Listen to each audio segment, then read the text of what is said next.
If you're a woman and you have hip pain and pelvic pain that seems to come and go and you're not really sure why, you're going to want to listen to this. When we go through the luteal phase between ovulation and period, our body actually produces a hormone called relaxin.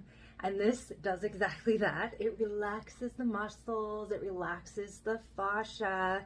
This can create more flexibility in certain ways, but it can also create tears and strains on the ligaments and tendons. There are actually athletes who tape their pelvic regions, or it doesn't just go to the hips, it actually goes to the shoulders and other areas of the body too. This organ that starts to develop in the uterus actually becomes the placenta, and that is what produces this relaxin. And then when we get our period, it goes, and if we have a baby coming, then it produces lots of that relaxin, and that's why the hips open up, and that's why can be so much pain or things going on in the hips during pregnancy. It also expands the blood vessels. So if you notice that you have a little bit more dizziness before your period, which I definitely do in the couple days before, and I used to have POTS, and so that was really affected by this.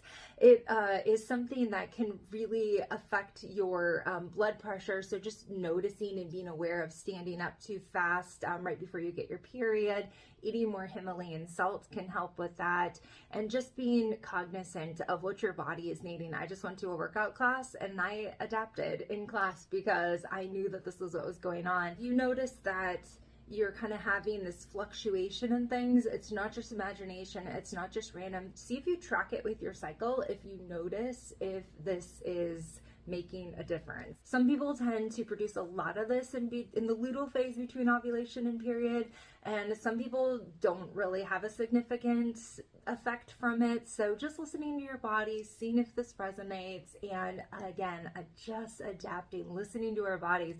We're feminine, we're flowy, we go on our own cycles, and it's okay if we don't really match up with what everybody else is doing in class or in the world.